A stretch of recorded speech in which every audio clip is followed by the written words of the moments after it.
کیا آپ جانتے ہیں کہ ہر فجر نماز کے بعد سورہ یاسین پڑھنے پر ایک انسان کے ساتھ کیا ہوتا ہے؟ یہ سورہ اللہ کا ایک ایسا معجزہ ہے جسے صرف وہی جان سکتا ہے جو اس سورہ کی باقاعدگی سے تلاوت کرے۔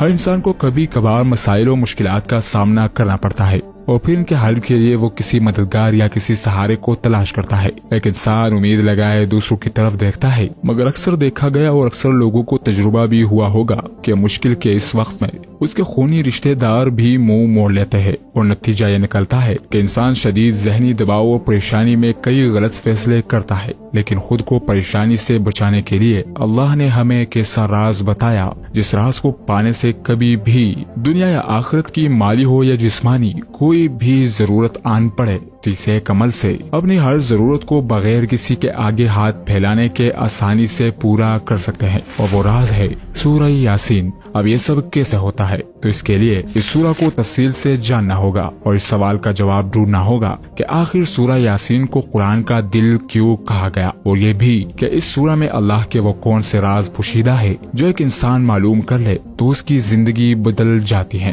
ہم ہر روز کئی چیزوں اور کئی لوگوں کے ساتھ ملتے ہیں جن کو ہم نظر انداز کر دیتے ہیں، یہ جانے بغیر کہ ان میں اللہ کی ایک بڑی حکمت پوشیدہ ہوتی ہے۔ سورہ یاسین کا آغاز ان الفاظ سے ہوتا ہے، یاسین، قسم ہے قرآن کی جو حکمت سے بھرا ہوا ہے۔ یہاں ہم تلاوت کے دوران اس فقرے پر کبھی بھی غور نہیں کرتے، اسے ایک فقرے میں کتنی بڑی بات فرمائی ہے۔ اب جبکہ سورہ یاسین کو قرآن کا دل کہا گیا تو اس کا مطلب ہے کہ اس سورہ کے ہر لفظ کا قرآن کے باقی تمام سورتوں سے ایک کنیکشن ہوگا، جسے سمجھنے پر آپ پر حیرتوں کے پہاڑ ٹوٹ پڑیں گے کہ اس سورہ کے ایک ایک لفظ کو اللہ نے کس خوبصورتی اور معجزاتی انداز میں بیان فرمایا ہے۔ سورہ یاسین کی ابتدا میں یہ آیت صرف 4 لفظوں پر مشتمل ہے، جس میں یاسین میں 2 حروف، واو میں 1 حرف، ان قرآن 6 حروف اور الحکیم میں بھی 6 حروف ہے، جسے آپ ایسے لکھے جن میں اوپر اس آیات کے الفاظ اور نیچے ان الفاظ میں ٹوٹل حروف۔ اب شروع سے یہ نمبر 2 1 6 6 بنتے ہیں،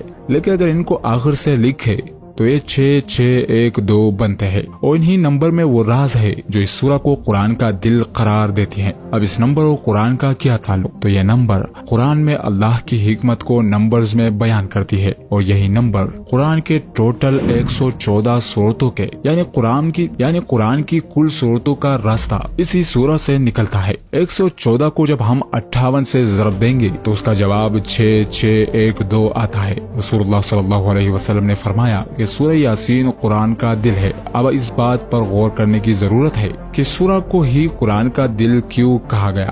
قرآن عربی کا لفظ ہے جو ایک اور لفظ سے نکلا ہے جس کا مطلب ہے الٹ دینا، یعنی ایک سمت سے دوسری سمت کی طرف لوٹنا۔ اب اس نمبر یعنی 6 6 1 2 کو الٹ لے تو یہ 2 1 6 6 بنتا ہے۔ اب معجزاتی طور پر یہ الٹ نمبر بھی